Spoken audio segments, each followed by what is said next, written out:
بالمعارك يا بختي من يشارك فينا رهانك تبارك ونطلع منصورين. ماشي خلاص يا يونس، لما ولاد عويس الضو مصر تنده لهم بسرعة بسرعة ينزلوا لها. مصر إلا مصر يا ابني، عايزك ترفع راسي هناك، عايزك تعمل اللي معرفناش نعمله في 99. مصر أمانة في ايديكم يا يونس. ما تخافش يابا، ان شاء الله هنرجع وكاس الكرات في ايدينا.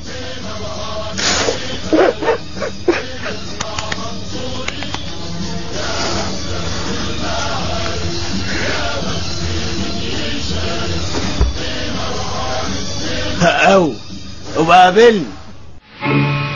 عدى النهار والمغربية جاية تتخفى ورا ظهر الشجر، وعشان ندوه في السكة شالت من ليالينا القمر. عدى النهار والمغربية جاية تتخفى ورا ظهر الشجر، وعشان نتوه في السكة. قلعت كتفي يا اخي، ويقول لك الفقراء ما بياكلوش، بتحسوا ايه؟ بالذمة ده وزن واحد فقير. انا مش قادر اصدق اللي حصل يا فهيم. هنقول ايه للناس في الخان؟ هنقول ايه لاهالينا؟ اتضربنا؟ احنا ملحقناش نشجع، ملحقناش حتى نمسك زمارة ونقول مصر مصر تحيا مصر، حتى ملحقناش نقول ارقص يا حضري ارقص يا حضري. احنا اتهزمنا، دي نكسة. العيب في القيادة، ذنب الجيل ده كله في اختيار التشكيل. يا عم انجز، هتقعد تقول لي تشكيل وقيادة؟ الافارقة ورانا هيجيبونا. انا رجلي نملت، وبصراحة كده شكلي مش هقدر اهرب معاك. وانا طبعا مش هقدر اشيلك من جنوب افريقيا لخان يونس. معاك حق، يبقى كده مش فاضل غير حاجة واحدة. هات ايدك، البس دي. ايه دي؟ دي حزازة كوثر؟ كوثر اللي انت بتحبها واللي عينك هتطلع عليها. اوعى تكون فاهمني واد بطاطا وما كنتش فاهم اللي بيحصل. يعني انت كنت واخد بالك ان انا لما كنت باجيلك كنت باجي عشان البت جارتكو دي؟ عادي، ما انا بقالي 9 سنين ماشي مع اختك، مش هو ده موضوعنا. المهم انت لازم تتجوز كوثر يا فهيم. بس يعني انا اسمع ان انتوا في بينكم مواضيع وكده، وعشان يعني مشينا مع بعض كام يوم ما تقلقش، البت زي الفل ومش رشه دواخل، هما بس شويه خربشه في الصاج. وصيتك كوثر يا فهيم. طب يا معلم انا هسيبك وكنت عشان الافارقه جايين. طب سيب الزمزميه. الميه يا معفن. هونجا ولا هتموت. هو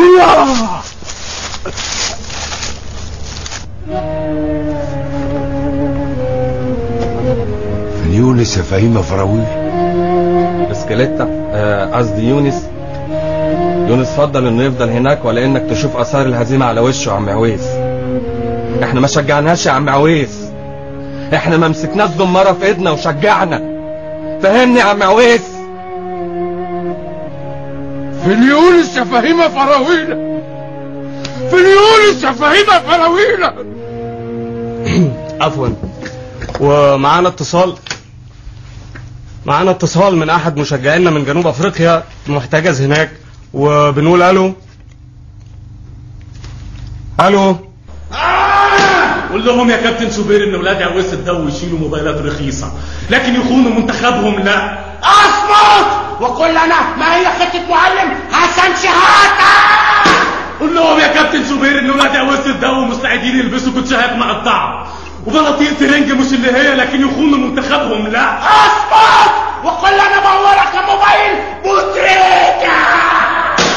قول لهم يا كابتن شوبير ان ولاد عويس الدو يمدوا بظهم ويشربوا من اي كولدير، وولاد اسامه فراويله بيشربوا ميه معدنيه لكن يخونوا منتخبهم لا. اصمت وقل لنا ما هو مقاس حذاء كابتن احمد حسن.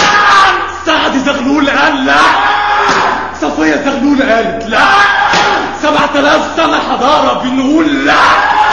عوزت الضو قال لا. الجوهري قال لا. ابو تريكة قال لا. الحاضر يمكن قال لكن انا بقول لا.